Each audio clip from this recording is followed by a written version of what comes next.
cross shape, and it sits 9,000 people, lots of people. It's a beautiful cathedral as well, and it's called the Holy Trinity Cathedral. So 3 temples, 1 chapel, 2 cathedrals, and lunch. We should have tried to have lunch as well. It's also useful to have lunch. All right, I'm going to show you that when we get there. We're nearly there.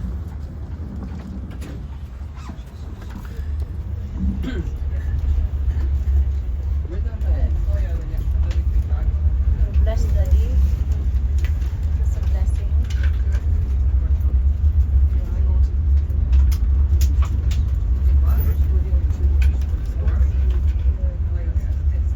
Right, remember what I said, if you want your souvenirs to be blessed, take them with you.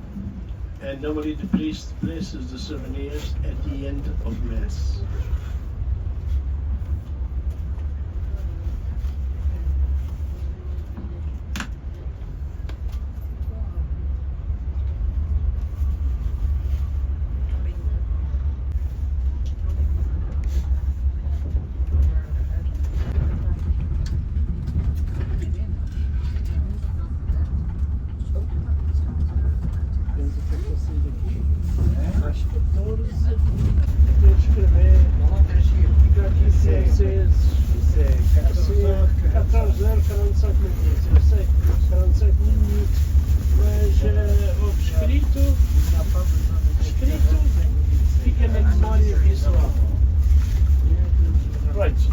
Right ahead of us, we've got the so-called new cathedral. It's not new anymore, but it's much newer than the other one.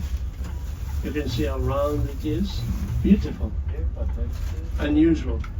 And then you have 6 brown metallic doors on this side, another 6 on the other side.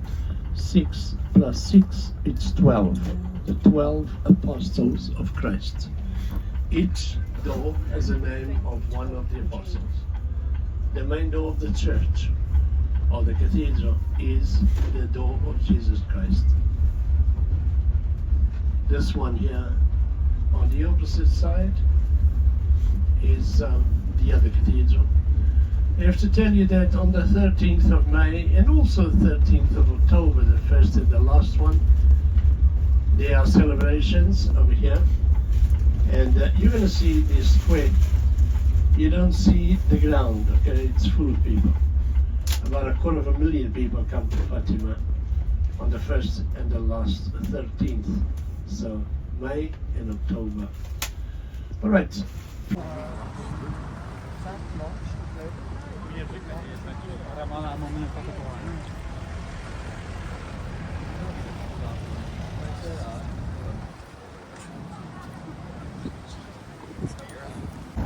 It's the way to the restaurant currently there.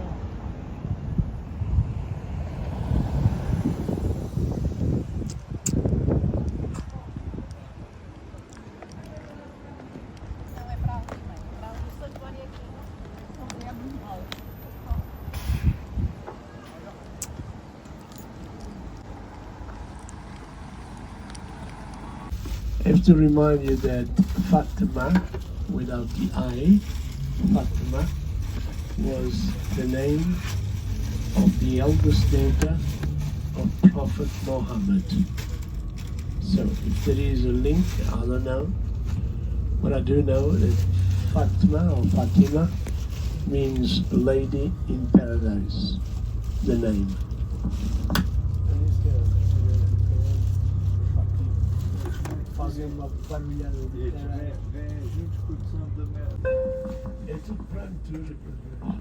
Right, we have to leave the bus. We have to walk. The bus is not coming into the village. Something I want to tell you is please stay around me. It's the only way I can explain things to you, number one. Number two, do not come back to the bus because the bus will not be here. Okay? If you come back here, you're going to get lost because the bus is moving away from here.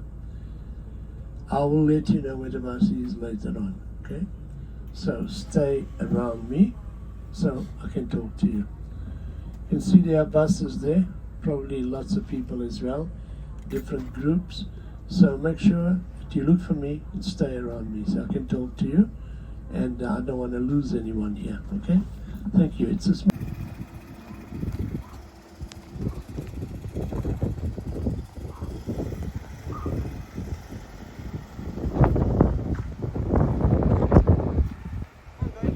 The inn of Santa Lucia, Jacinta and Francisco's village. Santuario.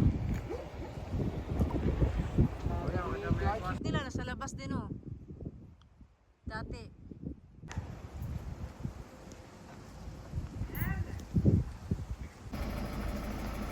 Ito yata yung figs, Daddy? Ito ba yun? Figs na ano? Prutas? Hindi.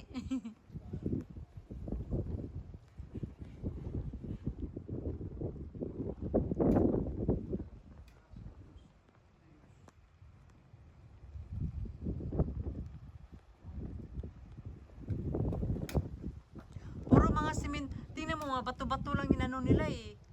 Yung malalaking bato. Kaya nga. Casa dos Tios. This is the village of Santa Lucia and Santa Jacinta and Francisco's village. 100 years ago, 108, I know.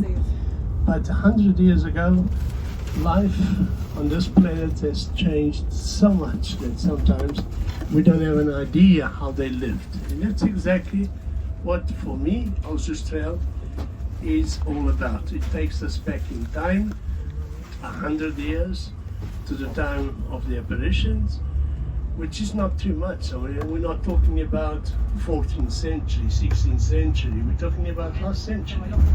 But still a big difference between the two eras, and this helps us to see how they lived and to position the apparitions in time, in place when it did happen.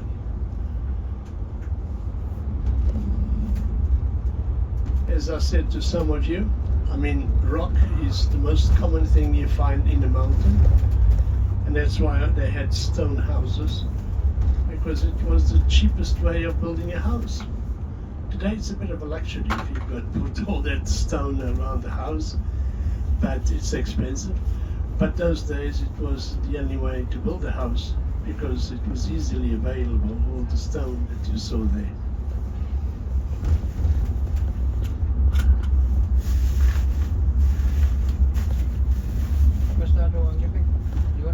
They sometimes, as I said to you, people say, oh, they were poor. I don't think they were poor. If you have properties which you can feed yourself, you can feed the family, you are almost self-sufficient. You're not dependent on anybody. You don't work for anybody. You work for your own family. So the family used to get involved. The family used to participate as well. Everybody had a duty. Everybody had something to do. So it was easier, and obviously for the goodwill of the family, they benefited from that too. It was life those days. Today, they don't like families. Actually, the governments, they don't like when the family is united because we become too strong. And but yes, mainly I have to remind you that in this case, this religion, I'm talking about the Roman Catholic Church, has always promoted the union in the family. It still does. But it used to be much more in the past. Alright, if you look around here, and if you look ahead to the left, you can see this part of Portugal. This is the center of the nation, more or less. This is much greener than the Algarve. Algarve is it's a semi-dry area. Okay, we don't have much rain. The rain we have, it's precious. Although we don't need water reservoirs anymore, like or cisterns like they had. We need water reservoirs. We need dams. We need water so we can drink it. We can use it afterwards. In Algarve, we don't have much rain. That's why the rain sometimes it's precious. And obviously it rains at winter time, not every day, The winters in the Algarve are very pleasant because you have sunshine, like you have right now. Just the temperatures are cooler. But you have rainy days too. That's when we don't have the sun. But if it's not raining, which it doesn't happen every day, you know, it's sunny normally in the Algarve. Not here, okay? So here there is much more rain. It's cooler as well because you're on top of a mountain. I'm not saying it's extremely cold, that's not what I'm saying. It's cooler than the Algarve. But the difference is the amount of rain. So you have more green, obviously, more trees, more little forests or small forests around here than what we have down there. Actually, the northern part of Portugal, and this is not the north yet, the more north you go, the greener it gets. You're going to start having mountains, like we have one here, but at the north, lots of mountains with small villages in the valleys, in between the mountains, which is extremely pretty. If you like landscape, I have to tell you, although I live at the south, the north is much nicer. Why? Because, and cooler as well, and the winters are a bit colder and much more rain. But that's what gives them the beauty of the green. It's very green, the northern part of Portugal, very green. And we have to remember that Portugal as a nation, it started at the north, and then they conquered all the way down to the south. And I'm talking about the 1100s, okay, 900 years ago. So that's when they start conquering and building the country we have today. But it started at the north. So basically it is at the north that you see most of the monasteries, the palaces, the royal tombs, everything. It was at the north and then extended to the south, but initially it is at the north. So if you like culture, monuments and so on, the north is also fantastic, really nice. That's where the nation started. That's where most of the nobility had their palaces and had their lives was at the north. Only afterwards they came southwards.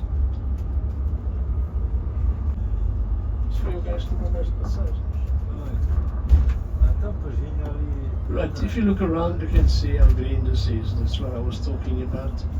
This is about more an open space, and that you can make the difference between this and the Algarve. Alright, we're going to face the motorway. We're going to go southwards, and we're going to be stopping in about 2 hours, more or less, as the same place that we stopped this morning, but on the other side of the motorway.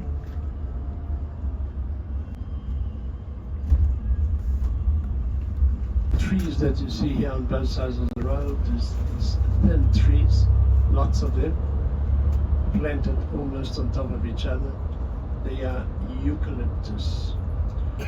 Eucalyptus, by the way, they are not a European tree. 100 years ago, the Europeans, they collected the eucalyptus from Australia. These are not, these are pine, but down there were eucalyptus. Why have they brought eucalyptus to Europe? Because they were desperate already. They didn't have enough pine trees to make paper. So they needed a tree that could grow faster, and at the same time, these are eucalyptus, grow faster, and they could be planted next to each other. If you compare the eucalyptus and the pines, because they were used for paper too, in the same area you can plant 10 times more eucalyptus than what you plant pine trees. So 10 times more, it's adding a 0 at the end of the number. And then how long does it take? That's also important, because you've got to sit and wait for the tree to grow until it chops off and plants a new one. Eucalyptus, these ones on the right, they take 3 times less than a pine tree. So it's not just 10 times more, it's times 10 and times 3 afterwards. Because while a pine tree grows, you can have 3 generations of eucalyptus. So it grows, you chop off, plant again, it grows, chop off, plant again, and it grows, and then the pine is ready. So as you can see, that's why we have eucalyptus in Europe. It's not the most friendly tree, because it's used to another continent and it destroys the ground. It destroys the ground. 6-7 generations of eucalyptus and the ground is gone. Okay? You cannot use it anymore. It's like sea sand. It's like desert sand. So yeah, for the sake of paper, because nobody wants to run out of paper. Let me tell you that. We are surrounded by paper. Everything is made out of paper. It's not just the serviettes. It's not just the toilet paper. It's not just the printing paper. It's paper everywhere. The labeling, everything is paper. Paper bags, paper this. So we need millions of trees to make sure that millions of people, they don't run out of paper. That's the problem. It's not easy to solve it, let me tell you that. And on top of everything, eucalyptus has oils inside. I'm sure you've heard about eucalyptus oils. They're inside. And if you have a forest fire, eucalyptus makes it much worse, okay? It just, it feeds the fire. So when the fire brigade gets to an eucalyptus field, they don't get inside, they wait on the other side because it's hell inside. Right, so a lot of bad things about the eucalyptus, but I like it. And remember, if we send the eucalyptus home, we'll run out of paper. And another thing that we have to remember is eucalyptus never asked to come to Europe. We brought it here. Alright, facing south, facing the Algarve. As I said, we're going to stop in about 2 hours, so have a good trip.